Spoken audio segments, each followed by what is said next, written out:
E aí, galerinha do terceiro ano, tudo bem com vocês, né? Estamos aqui novamente para iniciar aí mais uma videoaula para vocês. E hoje a gente vai iniciar a nossa aula de uma forma diferente, né? Hoje não vamos iniciar a aula com a questão da correção da nossa atividade. Por quê? Porque nesta aula, né, que foi de redação, a Pro não tem como corrigir aqui expondo a atividade para vocês. Como é que vai funcionar a nossa correção da redação que a Pro mandou para casa? Vocês vão tirar uma foto aí da nossa atividade pronta, vão pedir para a mamãe enviar para a Pro no grupo, não, no pessoal da Pro, né? A mamãe sabe qual é o meu zap pessoal, tira a foto aí do caderno com a atividade pronta, manda para a Pro lá no pessoal, a Pro vai imprimir essa sua atividadezinha e vai fazer a correção. Então vai funcionar assim as nossas correções de redação. Mas antes, o que eu posso observar antes de enviar para a Progil essa minha redação que a Pro pediu para vocês criarem uma história sobre uma princesa, né? Então aí eu já vou observar se tem personagens na minha história, se eu defini o tempo, né, que é o momento que a história aconteceu, se eu defini aí o espaço, que é onde a história aconteceu. Se existe aí também o narrador, observador, porque se eu estou contando a história da princesa, a minha narração tem que ser feita na terceira pessoa. E outra coisa que eu vou observar é o uso da letra maiúscula no início das frases, depois dos pontos, nos nomes das pessoas e também a minha pontuação correta aí da minha redação. Fiz toda essa correção, aí sim eu tiro a foto e envio para a Progil, viu? Hoje a gente vai estar aí tendo aula com o livro de ciência, né? Saímos das nossas revisões e vamos começar a dar continuidade ao nosso estudo do livro. Então, os alunos hoje do terceiro ano vai pegar o livrinho de ciência e vai abrir na página 394. E na página 394 a gente vai estar aí com esse conteúdozinho, o círculo da vida dos animais. Então, o que a gente vai discutir sobre esse conteúdo? Vamos descobrir aí o que é o círculo da vida, né? Então, existem algumas características que os seres vivos precisam cumprir para fazerem parte desse grupo. Então, todos os seres vivos possuem o círculo da vida que é composto por etapas. Quais são essas etapas que compõem o círculo da vida de todos os seres vivos? Ele nasce, né? Ele cresce, ele se reproduz, ele envelhece e ele morre. Então, nós já estudamos isso anteriormente, que isso são as características que tornam um animal, a planta e as pessoas seres vivos. E todos os seres vivos passam por essas etapas, né? Com um exemplo aqui, ó. Eu tenho aqui exemplo de um animal. O ser humano, ele também está incluso no grupo dos animais. A gente já viu isso nas aulas passadas. Com a diferença que os seres humanos têm algumas habilidades, né, que os animais não têm, como o fato de raciocinar, de pensar. O ser humano é o animal que observa, aprende, né, com aquela situação e se adapta. Ele pode estudar, conversar, brincar, né, pensar. Essa é a principal característica que torna ele diferente dos demais animais, o fato dele poder pensar. Aqui a Pro tem um animal que é o patinho, mas esse mesmo patinho aqui obedecem às mesmas características que os seres humanos obedecem também, porque ele nasceu, né, cresceu, se reproduziu, vai envelhecer e posteriormente ele vai morrer. Então percebam aí que mesmo sendo um pato, que é um animal, eles obedecem às mesmas características do ser humano, né, da pessoa. Vamos aí, ó. O ser humano também obedece esse processo e conforme passa de fase, vai desenvolvendo habilidades e conhecimentos. Então, o ser humano é aquele animal que, de acordo com a fase da vida que ele está, naquela fase ele vai aprender algumas habilidades e alguns conhecimentos que ele utilizará, né, na sua fase posterior para que ele possa desenvolver mais conhecimentos e mais habilidades. Quando a gente nasce, é bebezinho, o que acontece com o ser humano aí? Ele é dependente totalmente das pessoas que cuidam dele. Então, ele não consegue se locomover sozinho, ele não fala, ele não come só. Então, tudo que acontece com ele na fase de bebê, ele precisa que outra pessoa faça.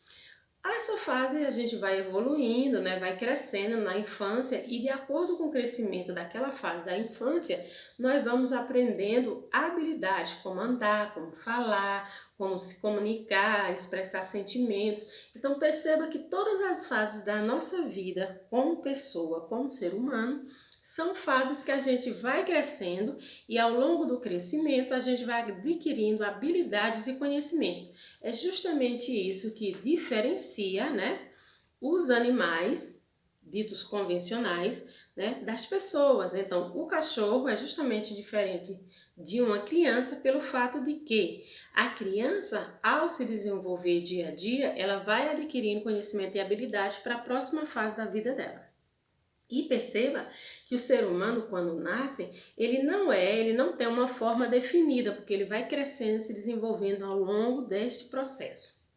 Mas existem animais, né, que quando nascem, ele já indica a forma que eles terão, né, na fase da vida dele adulta. Então, esse animal, como é o exemplo aí do que? Dos cachorrinhos, né? Os cachorrinhos, quando nascem, eles já têm aí a forma que eles terão também na fase adulta. Eles só vão crescer um pouco mais, né? Mas o rosto, o formato do rosto dele, as características físicas dele não será modificada como acontece com os seres humanos, né? As pessoas têm fotos aí em casa de quando era bebê e se você comparar ela bebê e ela agora na fase que ela está, é totalmente diferente uma coisa da outra. Por quê? Porque ao longo da vida o ser humano modifica as características dele até chegar na fase adulta. Já os animais, como é o caso aí do cachorro, praticamente já nascem com a forma que vão ter quando eles forem adultos também. Esse processo de mudança é leve, porque existem animais que passam por um processo bem mais drástico, né? Eles vão ser totalmente diferentes do que eles são na fase adulta para quando eles nascerem. Esses animais que têm esse processo totalmente diferente, que passa pela essa modificação drástica, são os considerados que os animais que passam pelo processo de metamorfose. Então vamos descobrir o que é isso.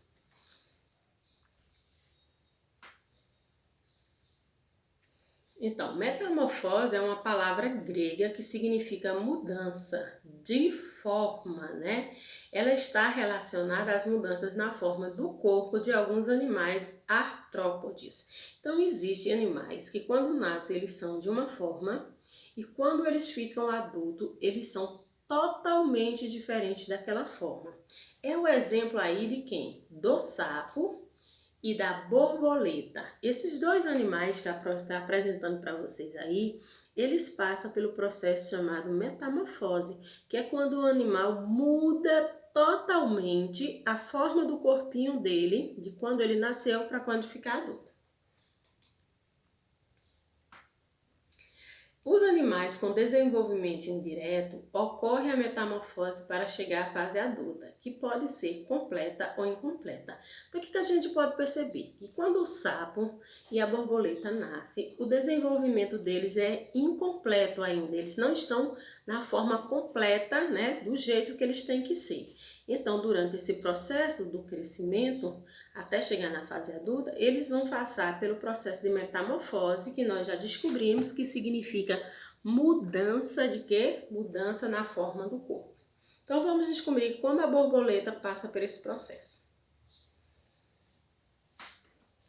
Ao nascer, ela tem a forma de uma largata. Muito ativa, estão sempre comendo folhas, então ela precisa estar comendo muito, né? Por quê? Porque ela vai passar aí durante esse processo pelo outro processo aqui importantíssimo para que ela se transforme no que a gente conhece como borboleta. Então, quando nasce, ela é uma largata, né? Ela tem a forma de uma larva. Essa larva precisa comer muito, precisa se alimentar muito para que ela vá, ao longo do tempo, criando no corpinho dela essa camadazinha aqui, que parece um saquinho, que a gente chama de casulo. Então, passa-se um tempo ela se alimentando, né, vorazmente, ela come direto a largata. E aí, quando ela está aqui, ó, em volta, todinha dentro desse saquinho, que é o casulo, ela vai ser chamada de pupa. Ela já não é mais uma largata. Dentro desse casulo, vai acontecer com a borboleta o processo de metamorfose. O que é isso, Pró? Vai acontecer aí dentro, né, o surgimento das asas da borboleta, a mudança do rostinho dela, né, as características de uma borboleta, que é as antenas, né, o formato do rosto, vai acontecer tudo isso aqui dentro deste casulo. E aí o tempo vai passando, né, ela vai se transformando e quando ela estiver preparada, totalmente pronta, ela vai romper esse casulo e vai sair de lá. Então, o que é que vocês perceberam aí, terceiro ano? Esse animalzinho adulto é totalmente diferente desse animal que está aqui. Então, a borboleta começa como uma largata e termina nesta forma aqui. Totalmente diferente, foi uma mudança extremamente drástica, por isso que a gente diz aí que a borboleta é um dos exemplos dos animais que sofrem metamorfose. Outro que sofre metamorfose aí é o sapinho, né? Vamos descobrir como é que o sapo sofre essa metamorfose. Do ovo do sapo, aqui ó, nasce esse animalzinho que é chamado de girino. Quando ele está aqui nesta fase da vida dele, o girino ele vive somente na água, né, no ambiente aquático. Ele também apresenta brânquias, que é a forma de respirar dos peixes. Por quê? Porque ele só vive na água, né? Vai passando o tempo e aí ele começa a passar pelo processo de metamorfose, né? Ele começa a receber, né, a nascer nele patas, né? Vai nascer as patas traseiras, as patas dianteiras, né? Ele vai perder a cauda e quando ele estiver aqui nesta forma adulta, ele já poderá viver na terra e na água e a forma de respirar dele deixa de ser as brânquias, que era dessa forma aqui, e passa a ser os pulmões nessa forma aqui.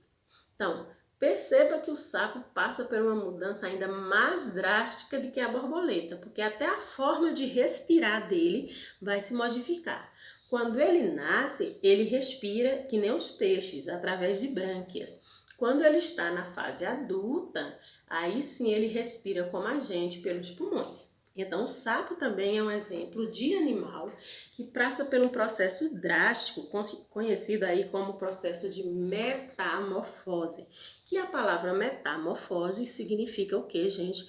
Mudança de forma, né? Totalmente. Veja como o sapo é quando nasce e como o sapo está quando está adulto. Totalmente diferente. Então, para casa hoje, o terceiro ano vai levar a atividadezinha que está no livro, na página 398 e 399 do nosso livro de ciência, né? Vamos ficar por aqui e até a nossa próxima videoaula.